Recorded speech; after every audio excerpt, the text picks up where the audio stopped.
தொடர்ந்து சுற்றுச்சூழல் பாசறையின் பொறுப்பாளர் சதீஷ் அவர்கள்.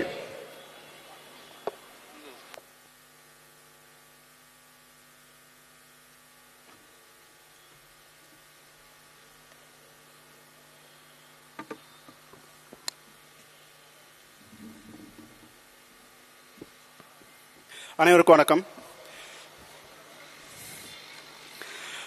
காலநிலை மாற்றம் உலகம் முழுவதும் பெரிய அச்சுறுத்தல் ஏற்படுத்திட்டு இருக்க இந்த சூழல்ல காலநிலை மாற்றத்துக்கு எதிரான செயல்பாடுகளை செய்து கொடுக்கிற ஒரே ஒரு அரசியல் இயக்கம் நாம் தமிழர் கட்சி தான். ஏன்னா இது பல்வேறு எடுத்துக்காட்டுகள் சொல்ல முடியும். முதல் மாநாடு ஆடு மாடுகள் மாநாடு தான்.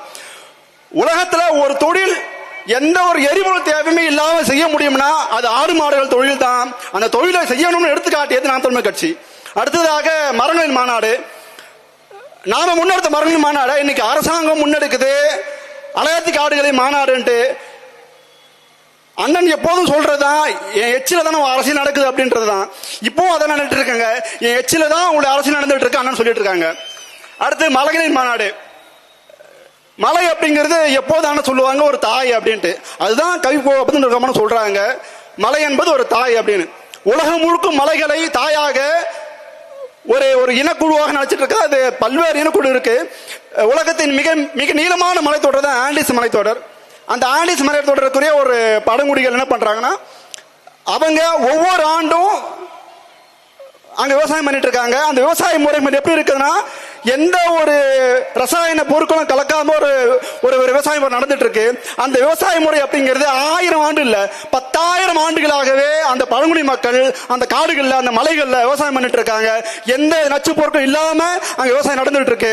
அதே போன்ற விவசாய முறைமைகள் தான் நம்மளுடைய மலைகள்லயும் 1000 வருடமாக நடந்துட்டு இருக்கு. நம்ம எல்லாருக்கும் தெரியும் இமயமலையில எப்படி ஆறுகள் உற்பத்தி ஆகுதுன்னு. அங்க இருக்கிற பனிமலைகள் பனியை உருகி அந்த கிளைசர் உருகி ஆறு உற்பத்தி ஆகுது. கங்கை யமுனா ஆறுகள் உற்பத்தி ஆகுது. நம்மளுடைய தென்னிந்திய மாநிலங்களில் இருக்கக்கூடிய நதிகள் எப்படி உற்பத்தி ஆகுதுன்னா அதுக்கு எந்த விடயமே யார்கிட்டயுமே இல்லை. ஏன்னா எந்த பாடத்திலுமே அது கிடையாது. அவன் பனி உருகுது ஆறு வருது அப்படிதான் வச்சிருக்காங்க. தவிர நம்ம ஆறு எப்படி உற்பத்தி ஆகுது, நம்ம காவிரி, நம்ம இருக்கிற வைகை, நம்ம இருக்கிற தாமிரபரணி எப்படி உற்பத்தி ஆகுதுன்னா யாருக்குமே தெரியாது. ஆனா அங்க இருக்கிற மேற்கு தொடர்ச்சி மலைகள் இருக்கக்கூடிய புல்வெளி காடுகள், அங்க சோலை காடுகள் மூலியமாக உற்பத்தி ஆகிற நீர் தான் நம்மளுடைய காவிரியாகவும் நம்மளுடைய தாமிரபரணியாகவும் வைகையாகவும் உற்பத்தியாகி ஓடி வருது. ஆனா யாருக்குமே தெரியாது உண்மை என்னன்னா, எந்த புல்வெளி காடுகளும் எந்த சோலை காடுகளும் இல்லாத கிழக்கு தொடர்ச்சி மலைகள் எப்படி ஆறு உற்பத்தி ஆகுதுன்னா யாருக்குமே தெரியாது. ஏன்னா இங்க இருக்கிற மலைகள் மேற்கு தொடர்ச்சி மலைகளுடையும் இமயமலையுடையும் பழமையான மலைகள் இங்க இருக்கிற மலைகள். ஏன்னா இந்த உலகம் உருவான காலம், அதாவது கோண்டுவா காலம் சொல்லுவாங்க, உலகத்தின் பெரும் கண்ட காலம். அந்த காலகட்டத்திலே அந்த உருவான மலைகள் தான் இங்க இருக்கிற கிழக்கு தொடர்ச்சி மலைகள். அதாவது ஒரிசால இருந்து நம்மளுடைய திண்டுக்கல் மாவட்டம் சிறுமலை வரைக்கும் இருக்கக்கூடிய ஒரு சின்ன சின்ன மலை தொடர் தான் கிழக்கு மலை தொடர். இந்த கிழக்கு மலை தொடரக்கூடிய பாறைகள் 300 மில்லியன் ஆண்டுகளாக, சரியா சொல்லணும் 30 கோடி ஆண்டுகளுக்கு முன்னாடி உருவான மலைகள் தான் இங்க இருக்கக்கூடிய கிழக்கு மலைகள். இந்த எல்லா மலைகளும் அதோடைய வேறு கிட்டத்தட்ட நம்மளுடைய மேண்டன் சொல்லுவோம். கிரஸ்ட் அப்படிங்கிறது நம்மளுடைய பூமி. அதாவது நீங்க பூமியை நீங்க ஒரு ஆரஞ்சு பழம் நினைச்சிட்டீங்கன்னா அந்த ஆரஞ்சு பழத்து மேல இருக்க தோல் தான் கிரஸ்ட். அந்த தோலை உரிச்சிங்கன்னா உள்ள இருக்கிற அந்த வெள்ளை கலர் தோல் தான் மேண்டல். அந்த மேண்டலுக்குள்ளதான் இங்க இருக்கிற கிழக்கு மலைகளுடைய வேர்கள் இருக்கு. அதாவது எந்த ஒரு நிலநடுக்கமோ எந்த இயற்கை சீற்றங்களோ ஏற்பட முடியாத ஒரு ஆழமான வலுவான ஒரு மலைனா இங்க இருக்கக்கூடிய கிழக்கு தொடர்ச்சி மலைகள் தான். இது ஆண்டாண்டு காலமாக இங்க இருக்கிற எல்லா மலைகளும் பாத்தீங்கன்னா ஒவ்வொரு குட்டி குட்டி மலைகளுக்கும் ஒரு ஆறு ஓடிட்டு இருக்கும். 30 கோடி ஆண்டுகளாகவே இந்த மலைப்பகுதிகளில் ஆறுகள் ஓடி அரிச்சதுடைய விளைவு எல்லா மலைகளும் அறுத்து அறுத்து அறுத்து அறுத்து ஒரு பக்கம் காவிரியாகும், ஒரு பக்கம் தென்பனை, ஒரு பக்கம் வைகை, ஒரு பக்கம் தாமிரபரணி, குட்டி குட்டி குட்டி நதிகளாகவே எல்லா மலைகளையும் அரிச்சு ஓடிட்டு இருக்கும். இந்த மலைகள்ல நான் அந்த ஆண்டிஸ் மலைத்தொடர் சொன்னோம்ல, அதே போன்றுதான் இந்த மலைத்தொடர்களையும் விவசாயம் நடந்துட்டு இருக்கு. இந்த மலைத்தொடர் நான் ஒரு பயணப்படும் போது அங்க இருக்கிற பழங்குடிகிட்ட கேட்கிறேன், இங்க யானைகள்லாம் வரும்ல, நீங்க எப்படி நீங்க விவசாயம் பண்றீங்க, யானையோட உங்களுக்கு தொந்தரவுலாம் இல்லையான்னு கேட்கும்போது அவங்க சொல்றாங்க, யானை வரும், நாங்க விவசாயம் பண்ணுவோம், யானைக்கும் சேர்த்து விவசாயம் பண்ணுவோம் அப்படின்றது எங்களுடைய விவசாய முறைமையா இருக்கு. யானை ஒரு பக்கம் போவோம், அந்த பக்கத்துல நாங்க வந்து சோளமோ சாமையோ போட்டு வச்சிருவோம், அது சாப்பிட்டு அது பாட்டு போயிட்டே இருக்கும். எந்த யானையோ எந்த காட்டு விலங்கோ எங்களை ஒருபோதும் தொந்தரவு பண்ணதில்லை. உங்க திராவிடம் உங்க அரசு இங்க வர வரைக்கும் இங்க எந்த தொந்தரவும் இல்லை. திராவிடம் உள்ள வந்தது, மலைகளை உடைச்சது, யானைகள் ஊருக்குள்ள வந்தது. இன்னைக்கு என்ன போடுறான்? யானைங்க ஊருக்குள்ள வந்து மனித யானைகளை அட்டகாசம் போடுறான்.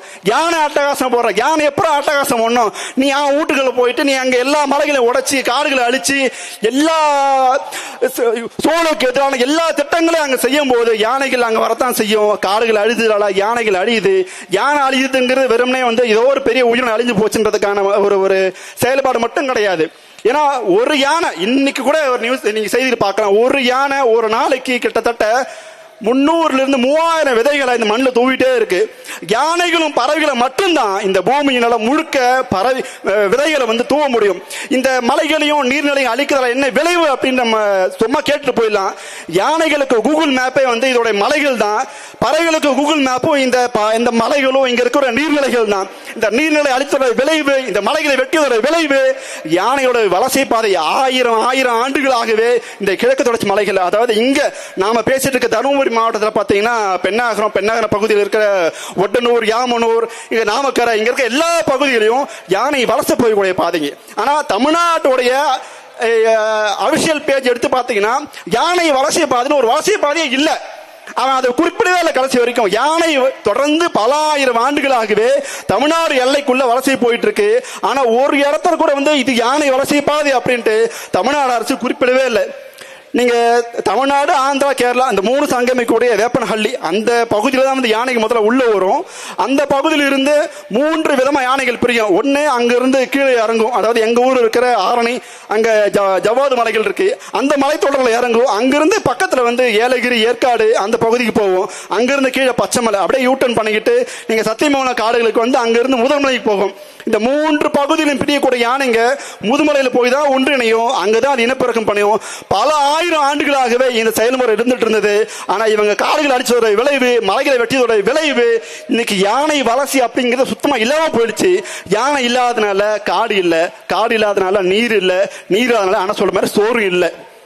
நீங்க மலையை வெட்டிட்டு போங்க, மலையை வெட்டிடுறீங்க, காடு அழிக்கிறீங்க, இங்க இருக்கிற மண் வளத்தை அழிச்சிடுறீங்க, எல்லா சூழலுக்கு எதிராக எல்லா திட்டங்களும் செய்யறீங்க. என்னால மரத்தை வெட்டிட்டு நட்டுக்க முடியும், என்னால வந்து ஆடு மாடுகளை வளர்த்துக்க முடியும். ஆனா நான் பல ஆயிரம் ஆண்டுகளாக போராடினாலும் இங்க இருக்கிற மலைகளையும் இங்க இருக்கிற காடுகளையும் என்னால காப்பாற்ற முடியாது, வளர்க்கவும் முடியாது. ஏன்னா காடு அப்படிங்கிறது மரம் வச்சுட்டா காடு ஆடும் அப்படின்றதுக்கான ஒரு செயல்முறை கிடையாது. காடு அப்படிங்கிறது பல லட்சக்கணக்கான உயிரினங்கள் ஒன்றிணைஞ்சு செயல்படக்கூடிய ஒரு தொழிற்சாலை. அதுதான் காடு அப்படிங்கிறது. நாம வந்து ஒரு 10,000 மரம் நட்டுட்டோம், அது காடுனா காடு கிடையாது. மலையும் அதுதான். பல ஆயிரம் ஆண்டுகளாகவே இந்த பூமியின் செயல்பாடுகளால உருவான மேடு பள்ளங்கள் தான் மலைகளும். அந்த மலைகளை பாதுகாக்கணும், அந்த மண் வளத்தை பாதுகாக்கணும். இதற்காகவே தொடர்ந்து சூழலுக்கு எதிராக எல்லா செயல் திட்டங்களும் நம்ம செய்யணும், தொடர்ந்து செய்வோம். நன்றி, வணக்கம். நாம் தமிழர்.